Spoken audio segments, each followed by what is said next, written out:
If there was ever any doubt that teenagers are awkward, watch this movie.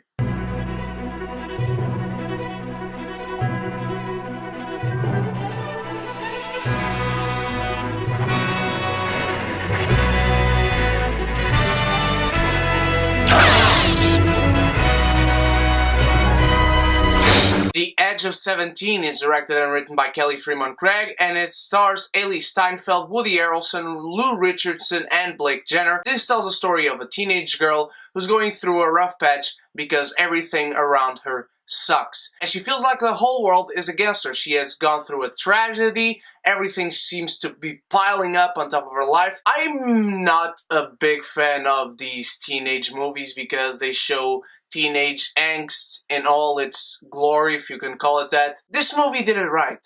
This is a movie that shows you very well done perspective. Not only that, but this movie also has incredible world building in the sense that it builds the world around these characters, as in how the other teenagers around this one specific character act, how the world around her works, how she sees the world around her working, be that a wrong perspective or not. Hailee Steinfeld is great in this movie. She's very awkward.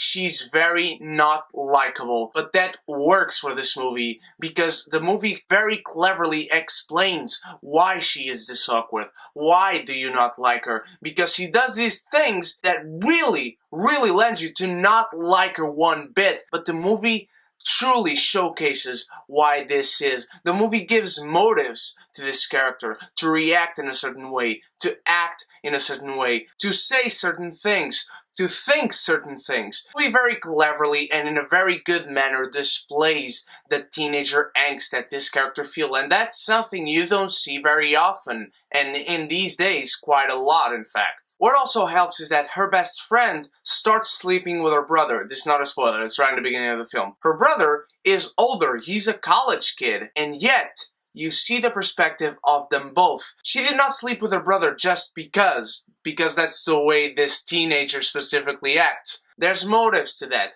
Their story gets built a little bit. This older brother of hers, there's actually a lot to him, and to a surprising amount. Woody Harrelson is the guy that says everything I want to say in this movie, but I do not have even half of his wit. The guy just says everything you're thinking throughout the film.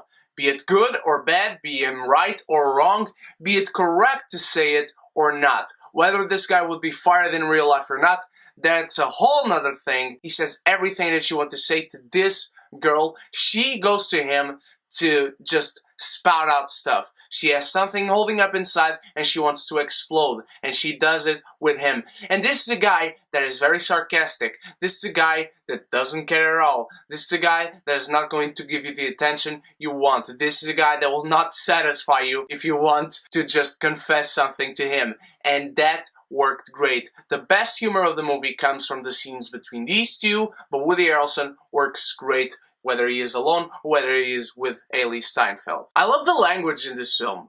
The language is crude, it's raw, it doesn't hold back. This movie is rated R, apparently, because ratings matter.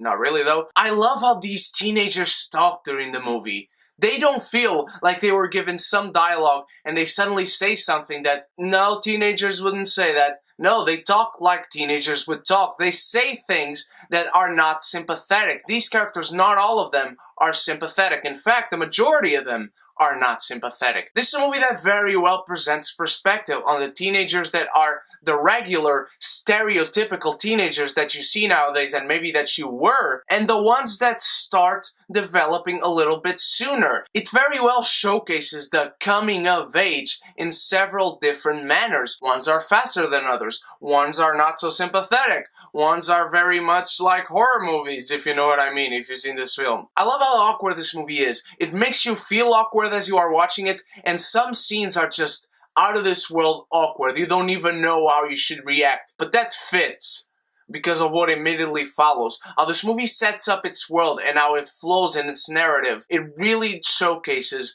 why this is a coming of age teenage movie. Nadine is not a very easy character to like. In fact, quite the opposite. But every scene that she has in this film, everything that she does, everything that she says, when she explodes on people, when she retracts to herself, when she does something that you just know she shouldn't do it, it fits because of how well this movie analyzes this character and what she goes through and what she went through. The hell that goes down on her and the hell she is to other people is completely and fully understandable. Now, I'm not going to lie. This is not a great movie. This is a good movie. It's a solid movie in what it does, and it does what it does really well. But about the time I started to actually enjoying the movie and looking back at things and starting to understand them and how they fit into this narrative, the movie becomes predictable. It becomes predictable because you see every character that is presented, and you know exactly where characters are going to matter, and you know exactly what characters are not going to matter, and you know how the story is going to flow, given what you understand from the relationships established in this film. There are also a couple of characters that are here to be tropes. That's what they are. They are nothing more. The actors in these roles do a good job, but the characters themselves are just what they are. Not going to lie, it was not for the full runtime of the movie that I did enjoy it. I only started enjoying it after the 45-minute mark. This movie is 1 hour and 45 minutes. But damn if near the end I didn't feel for this character when one key scene came up to feel like a catharsis for the journey that this character went through. This is a very solid film that does its job really well. It is funny, it adds its sense of real-life drama, but it also doesn't play it too safe, despite having those narrative and character-type cliches. It has a good central character and a good central journey for said character, and because of that, I will say that The Edge of 17 gets a martini. It is a good time, anytime. What did you think of The Edge of 17, my beautiful geekies? Did you like it? Did you not? What was the most horrible thing that happened to you as a teenager and now you look back and you actually laugh at it? Let me know in the comments below. Don't forget to like this video and share with your beautiful friends and tell them to click subscribe and to click the bell and join the beautiful geeky community where we can be geeky united. This week I'll have my review for Split and many other reviews coming this weekend, and of course I will see you all then. So you stay beautiful, you stay geeky, shit!